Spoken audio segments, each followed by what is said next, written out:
ಮಕ್ಕಳೇ, ಹೇಗಿದ್ದೀರಾ? ನಿಮಗೆಲ್ಲ ನಮ್ಮ ಚಾನಲ್ JS ಜ್ಞಾನ್ ಹಬ್ಗೆ ಸ್ವಾಗತ.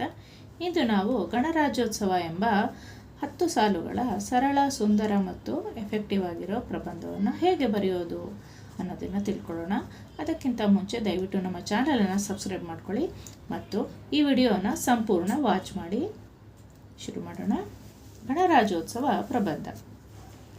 ಮೊದಲನೇ ಪಾಯಿಂಟು, ಗಣರಾಜ್ಯೋತ್ಸವವನ್ನು ನಮ್ಮ ರಾಷ್ಟ್ರೀಯ ಹಬ್ಬವನ್ನಾಗಿ ಆಚರಿಸಲಾಗುತ್ತದೆ.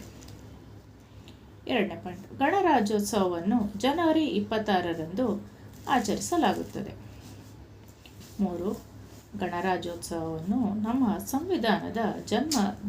ಸಂವಿಧಾನ ಜನ್ಮ ತಾಳಿದ ನೆನಪಿಗಾಗಿ ಆಚರಿಸಲಾಗುತ್ತದೆ. 3ನೇ ಪಾಯಿಂಟು. 4, ಪ್ರತಿಯೊಬ್ಬ ಭಾರತೀಯನು ಗಣರಾಜ್ಯೋತ್ಸವವನ್ನು ಆಚರಿಸುತ್ತಾನೆ. 5, ಜನವರಿ 26, 1950ರಂದು ಭಾರತೀಯ ಸಂವಿಧಾನವು ಜಾರಿಗೆ ಬಂದಿತು. 6, ನಾವೆಲ್ಲರೂ ಸಂವಿಧಾನವನ್ನು ಗೌರವಿಸುವುದು ನಿಮ್ಮೆಲ್ಲರ ಆದ್ಯ ಕರ್ತವ್ಯವಾಗಿದೆ.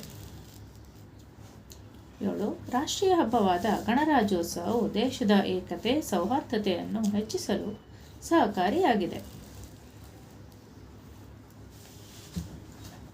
8, ನಮ್ಮ ಭಾರತೀಯ ಸಂವಿಧಾನಕ್ಕಾಗಿ ದುಡಿದ ಡಾಕ್ಟರ್ BR ಅಂಬೇಡ್ಕರ್ ಮತ್ತು ಹಲವಾರು ಸ್ವತಂತ್ರ ಹೋರಾಟಗಾರರನ್ನು ನೆನಪಿಸಿಕೊಳ್ಳುವ ದಿನ ಗಣರಾಜ್ಯೋತ್ಸವವಾಗಿದೆ.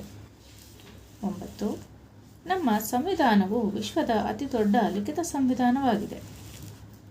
10, ಗಣರಾಜ್ಯೋತ್ಸವ ಭಾರತೀಯರೆಲ್ಲರ ಸಡಗರ ಸಂಭ್ರಮದ ದಿನವಾಗಿದೆ. ಭಾರತ್ ಮಾತಾ ಕಿ ಜೈ.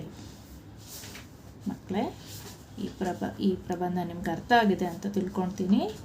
ಇನ್ನೂ ನಮ್ಮ ಹೆಚ್ಚಿನ ವಿಡಿಯೋಗಳಿಗಾಗಿ ದಯವಿಟ್ಟು ನಮ್ಮ ಚಾನಲನ್ನು ಸಬ್ಸ್ಕ್ರೈಬ್ ಮಾಡ್ಕೊಳ್ಳೋದನ್ನು ಮರಿಬೇಡಿ. ಧನ್ಯವಾದಗಳು.